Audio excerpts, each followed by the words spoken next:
खैर, सवाल जवाब की तरफ बढ़ा जाए।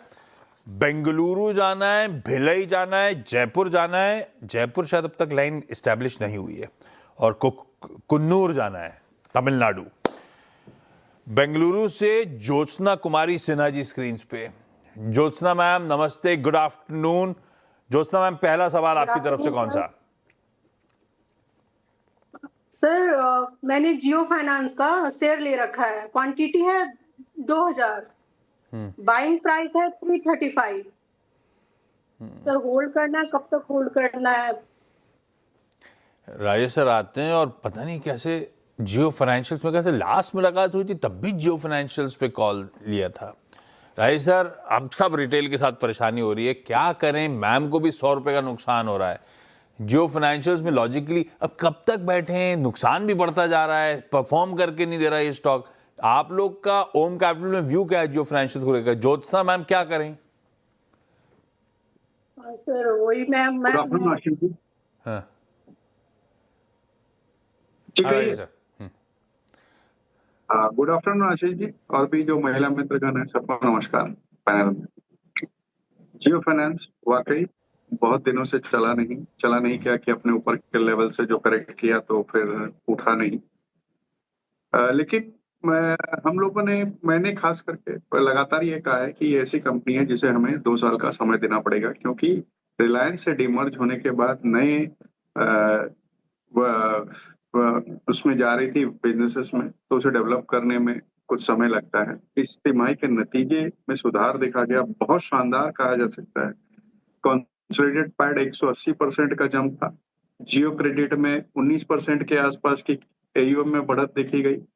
एसेट मैनेजमेंट कंपनी में भी अगर आप देखेंगे तो 184 बिलियन का एएमसी हो गया, 152 के सामने एयूएम हो गया।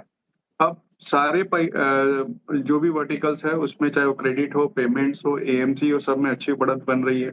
ब्लैक रॉक के साथ इन्होंने टाइप किया है, बैंक ऑफ अमेरिका के साथ टाइप किया, तो ये सारी चीजें को एक पूरा रूप लेने में थोड़ा समय लगता है। आपकी खरीदारी ऊंची की हो गई है, no doubt on that, but लंबी अवधि में ये स्टॉक अच्छे पैसे दे सकता है। इस वक्त यहाँ पे बने रहने की सलाह रहेगी। बिजनेस इवॉल्व हो रहा है, नए नए टाइप स्टिच हो रहे हैं दिग्गजों के साथ। थोड़ा समय लगेगा, सब कुछ धीरे धीरे करके रिजल्ट्स में परकुलेट होना शुरू हुआ है। टाइम देने को तैयार हैं अगर आप ज्योत्सना मैम, तो फिर रुकिए स्टॉक के साथ। 2 साल में राजेश सर कह रहे हैं अच्छे रिटर्न्स देने का दमखम है। खैर, जियो फाइनेंशियल्स अपफ्रंट चर्चा होगी तो ध्यान रखिएगा, सीएनबी से आवाज और जियो फाइनेंशियल्स दोनों के प्रमोटर्स सेम है, तो किसी इंडिपेंडेंट एडवाइजर से भी प्लीज कंसल्ट करिएगा इस प्लेटफॉर्म के अलावा।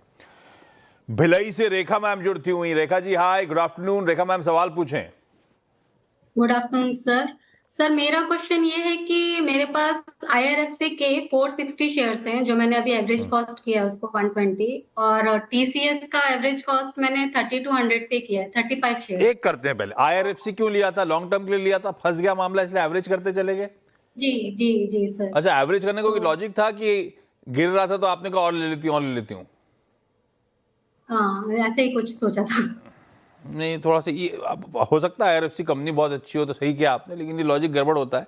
अनटिल कोई स्ट्रेंथ हो या ऐसा कोई रीजन हो, नहीं तो अपनी गलती पे और अपन ऐड करते चले जा रहे हैं। अब लेते लेते 400-500 शेयर हो गए। राजेश सर, काफी वीक ये रेलवे स्टॉक, साल की शुरुआत के बाद से तो मामला गड़बड़ाता ही चला गया है। IRFC में क्या करना चाहिए? अब मैम के पास खूब एवरेज आउट कर रहा है, उसके बावजूद 35 रुपए का नुकसान हो रहा है। देखिए आशीष जी, नवरत्ना कंपनी है जो बेसिकली रेलवे के जो भी प्रोजेक्ट होते हैं उसे फंडिंग करती है, इसलिए एनपीए लगभग 0 रहते हैं। पहली तिमाही में बॉटम लाइन अगर आप देखेंगे सिर्फ 10% बढ़ी थी।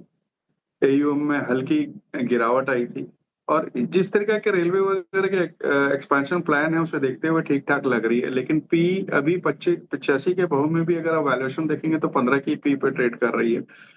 अगर आप 15 की पी में देखेंगे तो दूसरे बैंकिंग स्टॉक्स या एनबीएफसी स्टॉक्स जो कि बेहतर परफॉर्म कर सकते हैं आज की डेट में अवेलेबल है। तो मैं समझता हूं कि इस वक्त तो ये बनी रहे 92-94 तक के लिए, लेकिन कोई नया पैसा डालने का मन बना रही हो तो कहीं दूसरे एनबीएफसी स्टॉक्स में ध्यान दें। रेखा मैम, इसमें बने रहिए 90 to 94 के टारगेट्स के लिए। अपना भाव तो फिर भी नहीं आ रहा होगा, और अगर और पैसा पड़ा है और डालना है तो इसमें ना डाल के किसी और बैंक वगैरह में डालें, वो बेहतर है। इसमें और पैसा मत डालिएगा। जय नहीं, कुन्नूर तमिलनाडु से शीतल गुप्ता मैम जुड़ती हुई। शीतल ma'am hi, good afternoon.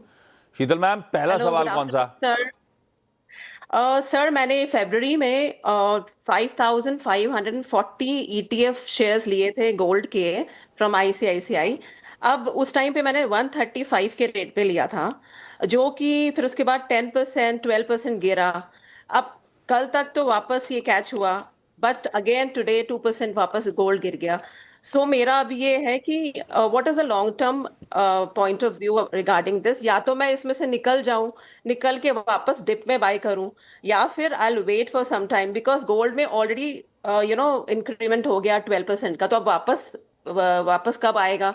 So is it the right time to exit and again reenter when the price dips? नहीं तो शीतल मैम, गोल्ड में इन्वेस्टमेंट किया क्यों था? लंबी अवधि का सोच के लिया था या ट्रेडिंग वेटिंग करने का मूड में आया था? ETF के थ्रू ट्रेडिंग करने मैं का? ट्रेडर हूँ, मैं ट्रेडिंग ही करती हूँ। और उस टाइम पे गोल्ड एंड सिल्वर सब अच्छे से चल रहे थे, so that time I bought it. उसके बाद I booked some profit also, but फिर भी निकल के दिस मच आई केप्ट।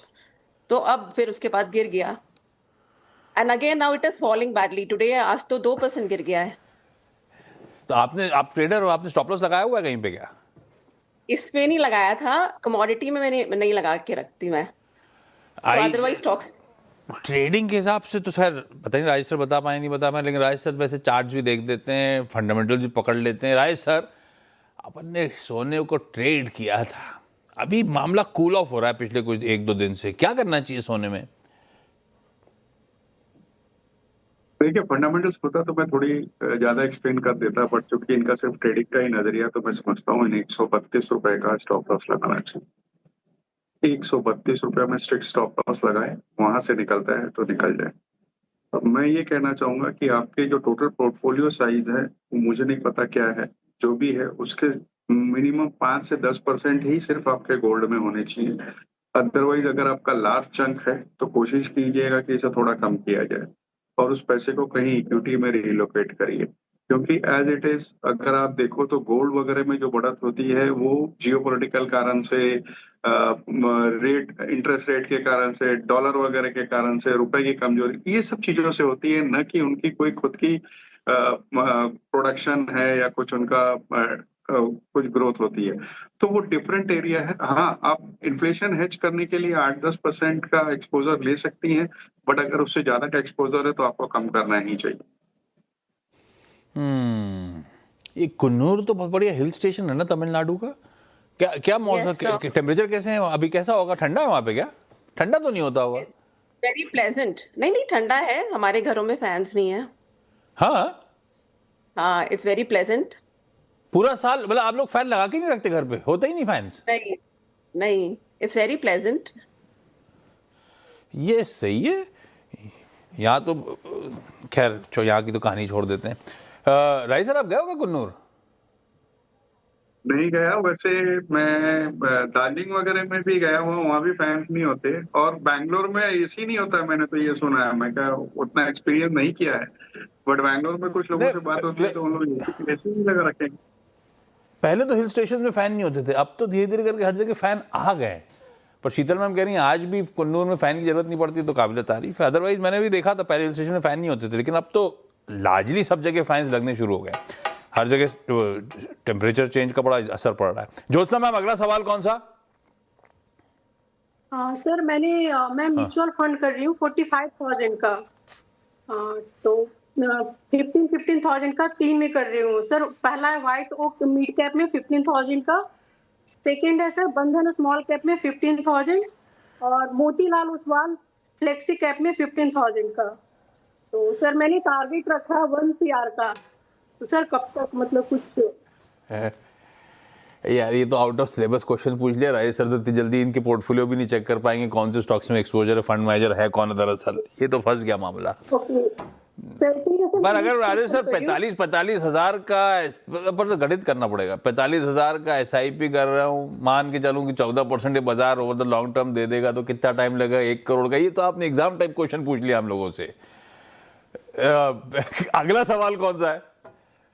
अच्छा सर, नेक्स्ट क्वेश्चन है सर कोचिन शिपयार्ड का। मैंने क्वांटिटी 50 ले रखा है, बाइंग प्राइस है 2362। तो सर होल्ड करूं या फिर मैं सेल कर दूं? लॉन्ग टर्म के लिए लिया था ज्योत्सना मैम, या ट्रेडिंग वाला है ये?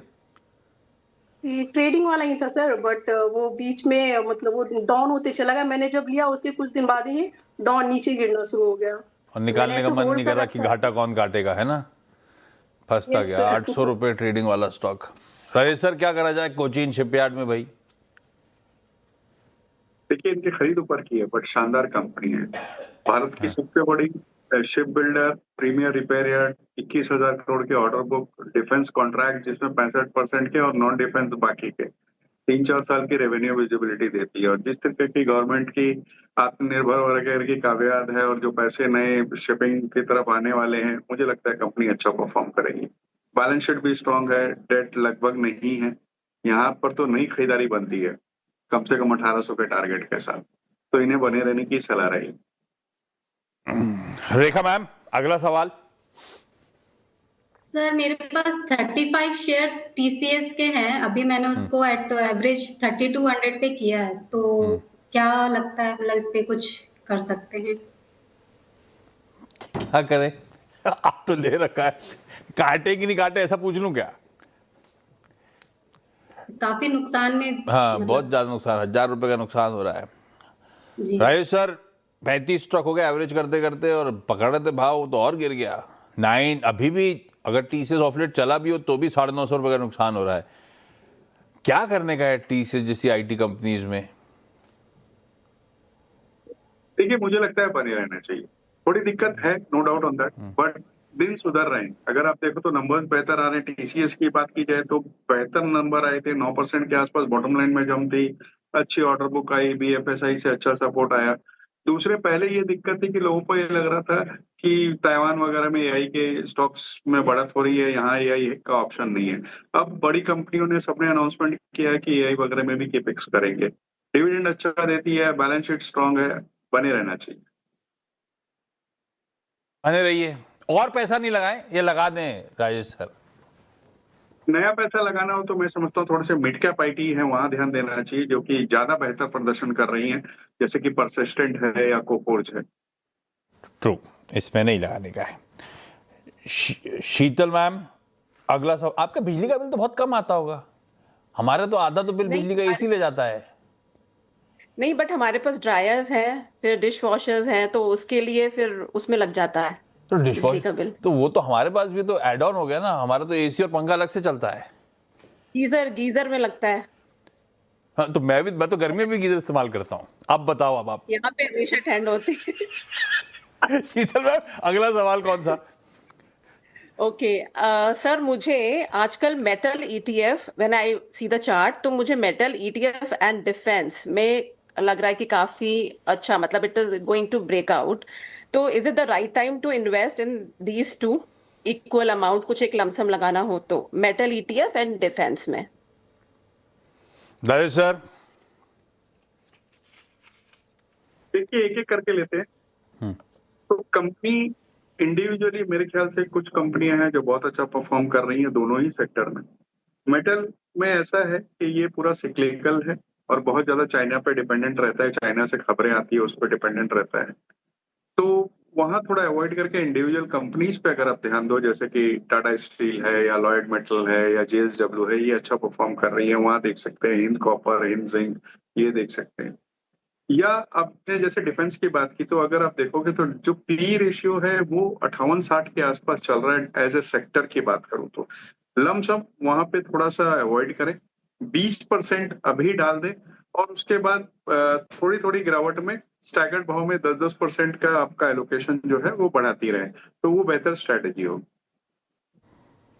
परफेक्ट। इस नोट पे भाई, ज्योत्सना मैम, रेखा जी, शीतल मैम, आप सबका जुड़ने के लिए धन्यवाद। ज्योत्सना मैम, मैं कोशिश कर रहा था पीछे से कि कोई पोर्टफोलियो मैनेजर मिल जाए जो म्यूचुअल फंड देखता हो, पर वो अभी तक लाइन इस्टेब्लिश हुई ना, मेरे पास टाइम खत्म हो गया है। किसी और दिन आपको जोड़ूंगा, आपकी क्वेरी लिखवा लूंगा, उसके बाद उसको सॉल्व भी कर दूंगा।